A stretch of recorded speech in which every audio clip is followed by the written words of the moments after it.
What's up, everybody? Nico Dwyer back for the 10th inning, here with another episode of This Day in Sports History. In yesterday's episode, we saw the Miracle Mets in 1969 win their first World Series, defeating the Baltimore Orioles 4-1. We don't have the Mets winning the World Series today, but we do have some World Series to talk about, as well as some golf and some Olympic Games to get into. So if y'all enjoy this video, leave a like on it. If you're new to the channel, hit that subscribe button. Let's get to it. This Day in Sports History.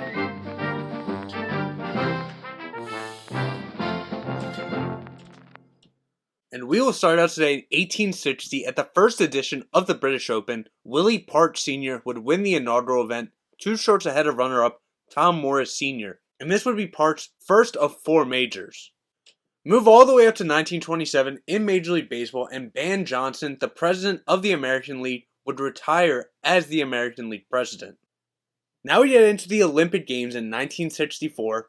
And in the first ever Olympic women's pentathlon, Irina Press of the Soviet Union would set a world record of 5,246 points and obviously an Olympic record to win the gold.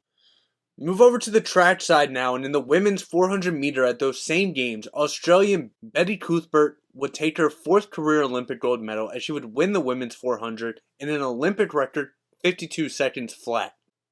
Finally, in the 1964 games, in the women's 400 meter individual medley, the USA would go 1-2-3 as Donna De Verona would win the gold in an Olympic record 5 minutes 18.7 seconds, ahead of teammates Sharon Finneran, silver, and Martha Randall, bronze.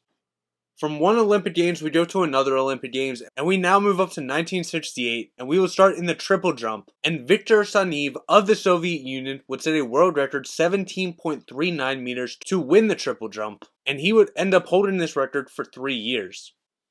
Then in the pentathlon in 68, Bjorn Firm of Sweden would win by 11 points to take the gold in the pentathlon. Finally, in the men's 4x100 meter freestyle in those games, the USA team would swim a world record 3 minutes 31.7 seconds to win the gold, and this would be a record held for 2 years. Over to the World Series now, go to 1971, and the Pittsburgh Pirates would defeat the Baltimore Orioles 2-1 in Game 7 of the World Series to win the series 4-3, and this would be their 4th of 5 World Series. Roberto Clemente would end up winning MVP, and Roberto Clemente just did something ridiculous. He hit safely in all 7 games of the World Series, a feat he also accomplished in 1960. So he extended his World Series hitting streak to 14 straight games. Ridiculous. 3 years later in 1974, stay at the World Series. This time the Oakland Athletics would defeat the Los Angeles Dodgers 3-2 in Game 5 of the World Series to win the series 4-1. This would be their 8th of 9 World Series, and Rollie Fingers would take home MVP. Now move to the 1978 World Series, and the New York Yankees would defeat the Los Angeles Dodgers 7-2 in Game 6 of the World Series to win 4-2, and Bucky Dent would end up taking World Series MVP. This would be their 22nd of 27 championships. 1 year later in 1979, we have the last ending of a World Series on the day, and the Pittsburgh Pirates would once again defeat the Baltimore Orioles, this time 4-1 in Game 7 of the World Series to win the series 4-3. Willie Stargell would end up winning MVP, and this would be their 5th and final championship in franchise history. 2 years later, we move to the world of F1, and Nelson Piquet would finish 5th in the season-ending Caesars Palace Grand Prix in Las Vegas to clinch his first Formula One World Drivers' Championship. This would be his first of 3 titles. So go back to the MLB in 1989, and we don't have the ending of a World Series, but we have an earthquake in San Francisco that rated at a 6.9, which would end up canceling the 3rd game of the World Series. 3 years later in 1992, we had the first baseball World Series to feature a non-American team, as the Toronto Blue Jays would end up losing 3-1 to the Atlanta Braves.